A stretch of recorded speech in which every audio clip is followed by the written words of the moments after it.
Alors Olivier, dans cette capsule, aujourd'hui on va parler d'un sujet plus que tabou, je dirais, un sujet qui est profond, c'est le consentement. Et c'est un des sujets qui donne beaucoup de fil à retordre dans le projet Evras, avec raison aussi, parce que d'un côté, on n'a pas appris le consentement et donc on est en fragilité, et puis d'un côté, des personnes à raison se disent finalement est-ce qu'il n'y a pas une intention derrière, on peut le nommer comme ça parce que c'est quand même la peur des personnes et qu'en systémique tout est à prendre en compte, la peur de se dire est-ce que c'est pas une légalisation non plus de pédophilie ou d'autres choses comme ça alors à court, dans des actes d'abus sexuels petits entre guillemets, même si psychologiquement ça amène toujours des désastres, à des choses bien plus graves encore. Et donc, à raison, on va parler de ce mot consentement. Et donc d'ailleurs, pour toi, qu'est-ce qui se cache derrière ce mot consentement? Parce qu'on en parle, mais il y a le consensus, il y a le consentement, il y a d'autres choses. Donc c'est quoi pour toi? Le consentement, c'est un sujet très très vaste. Et moi personnellement, en tant qu'animateur et professionnel et sexologue, ça fait 7 ans que je travaille sur certains sujets, dont le consentement depuis le début, c'est fondamental. Dès qu'on rentre dans des formations d'animateurs Evras ou sexologie, il y a des sujets qui apparaissent. Et donc j'ai participé à beaucoup de cours, de formations, de discussions entre professionnels. Et je me suis fait un mind map, donc une cartographie, comme je le mentionnais dans une vidéo précédente. On le montrera à l'écran. Et donc c'est un sujet tellement vaste que j'ai quelque part qui s'étoffe année après année.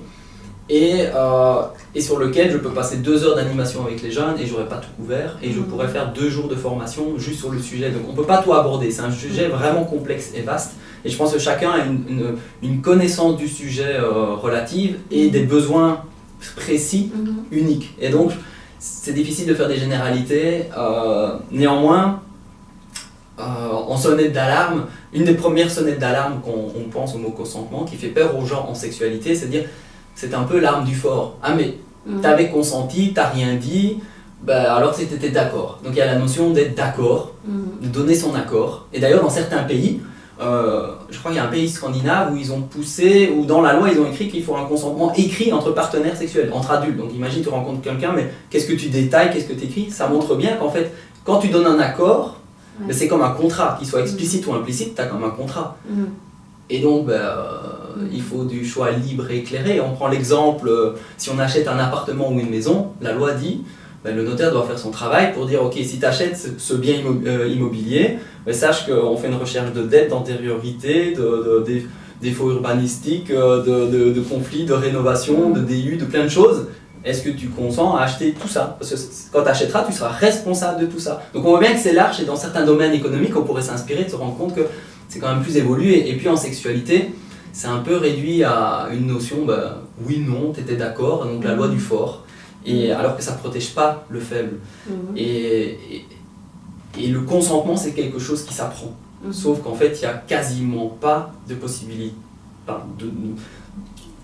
d'endroits dans la vie, je trouve, où on développe notre compétence et nos aptitudes à consentir. Et si on prend l'exemple de l'âge, parce que tu disais, ce qui fait peur aux gens, c'est dire, ok, à un moment, c'est fonction de l'âge. Est-ce qu'à un âge précoce, on est apte à consentir? C'est pour ça que les parents ont peur de l'Evras, on dit, ouais, mais mon enfant est à 6, 8, 10, 12, 15, est-ce qu'il est apte? Est-ce qu'il a l'expérience et la savoir, alors que les adultes n'ont déjà pas, pour consentir des choses sexuelles qui ont un impact fort sur le corps et l'esprit, et donc qui peut avoir des dégâts, des traumatismes et autres. Et donc c'est normal que les gens ont peur. Et si on regarde tout simplement la notion de l'âge et de la loi, en Belgique par exemple, à 7 ans, c'est l'âge de raison. On sait si on fait du bien ou du mal et on peut consentir et sentir à la place de l'autre. Un enfant est capable de dire si ça fait du bien ou du mal à soi et à l'autre. Et puis la majorité sexuelle en Belgique, c'est 16 ans. On considère qu'on a suffisamment de maturité, d'expérience pour consentir à une relation sexuelle sans abus, donc sans viol, et consenti. C'est écrit consenti. Et puis 18 ans, c'est la majorité civile où on peut signer un contrat, voter et puis faire un prêt à la banque ou que sais-je. Donc on voit bien qu'en fait, et qu'on ne va pas mettre ces limites à 60 ans ou à 80 ans, on sait bien qu'il faudra mettre une limite. Et donc c'est lié à l'expérience et la capacité d'expérimenter. Et là, on a une lacune. Je pense que le mot consentement fait peur parce que beaucoup d'adultes vont dire « Oh non, je vois beaucoup de dégâts ou de problèmes de consentement ». Et ça révèle simplement qu'on n'est pas équipé et outillé et qu'on n'a pas développé cette finesse, l'art du consentement. Et donc c'est délicat. Et aujourd'hui, il y a de plus en plus de stages pour adultes dans le domaine sexologie ou autre, sur le consentement juste sur des désirs, sur le contact du corps, sur l'expression, sur le choix d'une expérience, et aussi dans la sexualité, dans des communautés sex-positives ou que sais-je. La notion de consentement, il y a des ateliers, donc ça commence seulement à se développer pour une niche de personnes un peu plus épanouies, enfin audacieuses, épanouies, ou en curiosité ou en recherche. Et là, on est en train de parler de consentement aux enfants. Évidemment que ça fait hérisser les poils de beaucoup de parents. Et le grand paradoxe, ou on pourrait même dire manipulation, en fonction de là où on le voit, c'est que, en fait, pour parler du consentement aux enfants, on n'a pas demandé aux parents et aux enfants leur accord. Donc on ne demande pas le consentement pour travailler sur le consentement. C'est quand même fort de devoir subir, que les enfants doivent subir des cours d'Evresse pour apprendre à consentir dans un contexte d'imposition et de manipulation, puisqu'en fait on ne sait pas tout ce qu'il y a derrière. C'est quand même fort. Je pense que c'est aussi quelque chose qu'on pourrait poser comme question. Mais est-ce que toi tu étais d'accord d'aller au cours sur le consentement? C'est quoi vraiment le consentement finalement? Oui, le consentement en soi c'est dire oui ou non, donc c'est de faire des choix, c'est de se connaître, connaître le contexte, à quoi on s'engage. Ça demande beaucoup de compétences, ça c'est pas instantané, c'est pas oh tiens j'ai 12 ans, je sais consentir. Non, on sent bien que c'est touchy. Et mon mind map que j'ai créé, il est pour moi dans ma profession pour compiler des informations et consolider mon savoir et ma curiosité et développer encore plus les connaissances sur le sujet. Mais si j'avais le temps de développer chacune des branches, ça pourrait me prendre des jours. Et donc on sent que c'est une notion assez complexe de dire oui, dire non. Et il y a des gens qui ne savent pas dire non, même adultes, ils ne savent pas dire non. Et on va pas parler, enfin on a l'habitude de parler honnêtement, sans langue de bois, c'est le but de ces vidéos. Dans beaucoup de domaines de la vie, on demande que les gens soient des bons petits soldats. L'État ne demande pas le consentement sur beaucoup de sujets. On ne vote pas en Belgique, on est des gens qui vont décider pour nous. Il y a plus de possibilités de décider dans des référendums en Suisse qu'en Belgique, je suis désolé, il faut être honnête. Ne soyons pas hypocrites, on ne décide de rien. J'ai jamais voté pour quoi que ce soit, on m'a jamais demandé mon avis pour quoi que ce soit. On nous dit oui, non, c'est de la poudre aux yeux. On m'a jamais demandé. Mais donc, l'État préfère des petits bons citoyens qui obéissent. On ne va pas poser la question. Si on pose des questions, il faut prendre du temps, il faut expliquer, il faut révéler les choses et on voit les enjeux. La même chose pour la religion, soyons pas un tabou. La religion ne demande pas aux gens d'être critiques, de questionner, de remettre en question, de chercher, de creuser. Oui, mais pas partout. Donc on ne veut pas mettre l'éclairage partout. C'est la même chose dans les écoles. On demande aux élèves de, quelque part, avoir des bons points. Il faut correspondre à une norme. Donc on sait bien que le système actuel est un peu biaisé et on se sent tous un petit peu handicapés sur cette notion de consentement parce qu'on voit bien qu'on est contraint et que c'est pas évident. Et si on prend juste des exemples qui sont loin de la sexualité, la pollution électromagnétique, est-ce qu'on demande aux gens qui consentissent, qu'ils ont acheté un appartement par exemple ici, et te dire que demain on va mettre des antennes 5G tout autour? Évidemment, je suis en train de rassembler des tabous là peut-être, mais ça n'empêche. Moi j'achète un bien pour peut-être toute ma vie ou pour 20 ans, je ne peux pas déplacer ma maison et on vient mettre plein d'antennes. Est-ce que je consens à ce qu'on vienne polluer mon environnement? Non, et on ne nous demande pas. On voit bien que dans le domaine de l'argent, du financier, c'est déjà pas respecté. Et donc c'est quand même incroyable que ce sont les personnes qui, on va dire les choses comme elles sont, nous mettent sous emprise, nous abusent, qui viennent dire « mais ce qu'on vous propose, c'est pour votre bien ». Je trouve ça quand même, en systémique, en fait, les personnes qui pensent que le système leur veut que du bien, je ne dis pas qu'il veut que du mal, mais que du bien, souvent, et ça je pourrais mettre aussi une petite vidéo qui en parle, qui a été dans d'Octoton avec Cécile, qui était vraiment intéressante là-dessus, et bien de voir qu'en fait les personnes qui pensent naïvement que tout ce qui est mis comme loi, les règles, c'est que pour notre bien, ont dans leur famille aussi des problèmes au niveau systémique, n'ont pas compris que leurs parents aussi étaient dans la maltraitance et donc continuent à obéir en pensant que la maltraitance c'est normal en fait. Et donc c'est vraiment un sujet super important et je dirais pour conclure que comme pour tout on se dit on peut surfer sur la vague en disant que si des personnes qu'on pense nous mal intentionnées et qui, alors je parle pas des personnes qui vont faire l'animation Evras, bien sûr tout au-dessus au niveau de l'Europe et toutes ces choses-là, parce que bon, tout en bas de l'échelle c'est encore différent, et bien si on sent qu'il y a des choses qui sont pas justes pour nous, qu'on consent pas, en fait en surfant sur la vague, donc c'est-à-dire qu'en se réappropriant ce mot en allant faire des recherches. Tu as fait 7 ans de recherche, mais voilà, tout le monde peut vraiment le ressentir à l'extérieur et à l'intérieur de soi aussi, d'aller voir est-ce que c'est ok pour moi de faire des exercices sur des choses où il n'y a pas d'intérêt grave, comme acheter un bien ou dans la sexualité, où il n'y a pas de conséquences graves après. Apprendre chaque jour dans notre vie à ressentir, parce que c'est un consentir, c'est apprendre à ressentir avec tous nos sens ce qui est juste pour nous et de le transmettre à nos enfants. Finalement, on va pouvoir débouter, en fait, s'il y avait manipulation, on pourra le débouter. Et si l'animateur Evras qui en parle fait ça super bien, on sera d'accord, en fait, on sera sur le même niveau. Donc oui, c'est ça. Parce que c'est une notion importante. Pour tout le monde, on sait que c'est important. Mais c'est comment c'est géré. Quelle est l'intention derrière le fait de parler de consentement? Et puis il y a l'intention. Est-ce que c'est pour avancer des simplifications, parce que par exemple le consentement c'est par défaut c'est oui, tant que je dis rien c'est oui, ou par défaut c'est non, donc tant que je dis pas oui c'est non tout le temps, mais ça c'est simplifié, ça peut être des outils à un certain moment de la vie, et ça peut être un jeu d'expérimenter ça comme un jeu de société, et on voit les limites, donc, mais simplifier comme ça c'est toujours très délicat, et je pense que le consentement appelle à un choix libre et éclairé, c'est indissociable. Consentement veut dire choix libre et éclairé. Libre, c'est-à-dire que l'autre est toujours libre, il n'y a pas de pression, ni de temps, ni de peur, ni d'angoisse, ni de loyauté, ni de dette, ni d'autorité, ni de... aucune contrainte d'emprise sur l'autre. On parle de contrainte et d'emprise. Et déjà ça c'est un sujet énorme pour chez Copa, l'emprise. Donc le consentement est lié à ça. Et puis libre et éclairé, c'est être informé, expérimenté, et en même temps, où est-ce qu'on éclaire quoi? Où est-ce qu'on met le spot? Sur l'intention de la personne qui nous vend un truc, sur le futur, les conséquences pour moi, ou mes émotions intérieures, je consens avec toutes les parties de mon corps, et il n'y a rien qui prédomine, il n'y a pas d'enjeu ou d'emprise de pouvoir de quelconque ordre que ce soit. Et donc en fait on voit que le consentement est lié à l'intention et à l'emprise, et quelque part c'est lié à ton choix et ton opinion, et on ne peut pas non plus séparer le consentement de la notion d'ingénierie sociale pour changer l'opinion publique et donc les comportements des gens, de double contrainte, de stratégie manipulatrice, d'influence, de loyauté, de dette, de tout ça. Donc on sait qu'on touche un dossier très très gros, même des mémoires familiales. Toute la manipulation en fait, de base. Voilà, c'est ça. Tout à fait. Et donc je pense qu'il y a un côté où même le consentement est quelque part malléable, parce qu'une expérience vécue, si quelqu'un nous en reparle de d'autres manières, on peut être influencé après une expérience et dire finalement c'était pas juste, alors qu'en fait dans le moment c'était honnête et totalement juste pour les deux personnes, mais influencé par d'autres après coup, sorti du contexte. Donc c'est vraiment une notion un peu... on revient en fait à la vérité de chacun, et c'est très complexe de définir de quelqu'un de l'extérieur comme un juge ou un éducateur. Comment tu peux définir quelle était la vérité si tu n'étais pas là au moment des faits et si tu n'étais pas dans le corps de la personne. Donc c'est vraiment très très complexe. Et alors pour finir, il y a un livre qui est vraiment intéressant qui s'appelle La fabrique du consentement.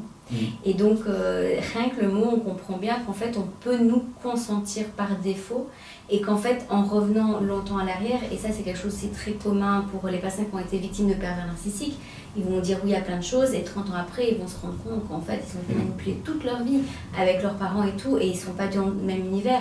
Donc une personne qui est née dans une secte avec des parents pervers narcissiques, il y a souvent des gens qui m'ont dit « Oh, mais toi t'as voulu être témoin de Jéhovah ». Je dis non, en fait je suis née dedans. Et oui, mais tu t'es fait baptiser. Oui, mais quand tu ne connais que ça, comment tu peux faire un choix? C'est impossible. Et donc le choix éclairé, le libre arbitre, il s'apprend en allant faire des recherches, en allant vérifier, en allant expérimenter. Donc effectivement, c'est très large. Et alors, il y a aussi une autre référence qui est le titre d'un film, je pense que c'est une histoire vraie, qui s'appelle Le consentement. C'est pas facile à voir, c'est quand même l'histoire d'une jeune fille qui se fait manipuler par une personne plus âgée et très connue, qui continue encore et qui utilisait en fait cette idéalisation que cette jeune fille avait envers l'homme, parce qu'il y avait aussi un problème avec le père qui était absent, et qui donc a accepté, en fait, elle a consenti à avoir des rapports sexuels avec cet homme, elle voulait même se marier et tout, et lui il a utilisé en fait pour écrire son livre, c'était ses expériences, et c'est un pédophile notoire qui continue tranquillement, qui fait des best-sellers, Et voilà, ça c'est choquant. Et cette personne, elle s'en est sortie en écrivant son histoire et donc est sortie en film. Donc voilà, âme sensible, attention, peut-être pas le regarder le soir, mais je pense que c'est vraiment quelque chose d'intéressant pour comprendre cette inégalité en fait entre déjà les enfants et les adultes, ou un adolescent et un adulte, une personne qui a un certain pouvoir, une certaine renommée. Forcément, il y a un déséquilibre en fait dans la relation, et donc qui dit déséquilibre dans la relation montre qu'en fait le consentement ne peut pas fonctionner dans ce genre de relation-là. Oui, il y a un âge où c'est évident que l'âge et l'expérience est en lien, et qu'en dessous d'un certain âge, on ne peut pas considérer que le consentement puisse exister, et que quand bien même on est tous compétents ou incompétents dans plein de domaines de vie, voilà, dans certains domaines on n'est peut-être pas outillé, on est peut-être incompétent au niveau de la juridiction ou des lois internationales ou des lois maritimes, de plein de choses comme ça. Donc on a tous des zones d'ombre, on ne peut pas tout développer, mais ça demande, il faut de l'expérience. Et donc moi j'invite les gens vraiment à être curieux sur le consentement. Et c'est un truc qui s'affine, c'est un art.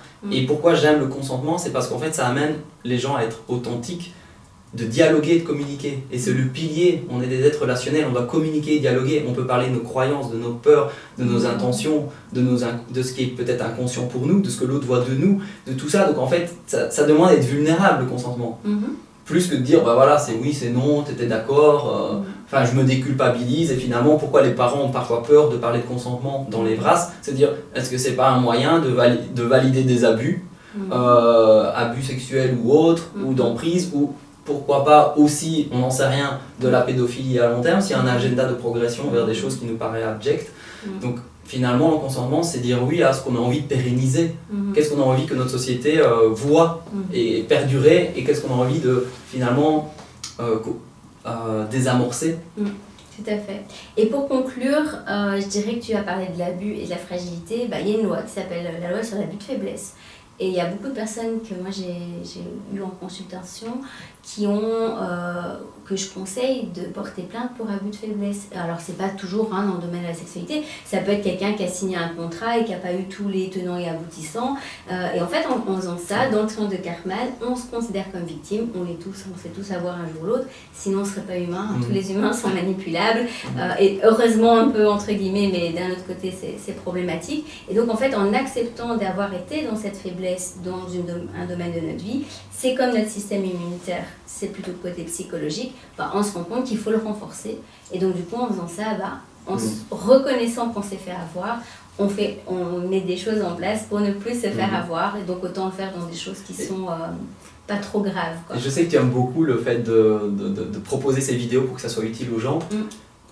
Un sujet, quand on peut vraiment parler de consentement, on peut toujours regarder en arrière et revisiter un événement passé. Et si on peut toujours parler d'une expérience passée avec quelqu'un, qu'elle était individuelle, enfin à deux ou en groupe, parce que le consentement en groupe c'est encore plus compliqué, c'est un phénomène de masse, on est au-delà de quelque chose d'aisé quand on parle de l'achat d'une voiture, ou bien de l'intimité sexuelle, ou bien encore d'une vie intime amoureuse avec où c'est secret et tabou, et qu'en fait on n'a pas envie de révéler parce que c'est trop délicat, et donc on est dans le secret. Donc il y a vraiment un spectre large, mais si on peut parler de n'importe quel sujet après coup, et poser des questions, communiquer, et toujours revisiter le sujet et qu'on se sent bien, on sait qu'il y a le consentement, ou qu'on a appris qu'on se sent dans l'empuissancement et pas en tant que victime. Et comme exercice, on peut simplement imaginer chacun où est-ce qu'on pense qu'on a une expérience où on a un défaut de consentement, on se dit là je me suis fait avoir.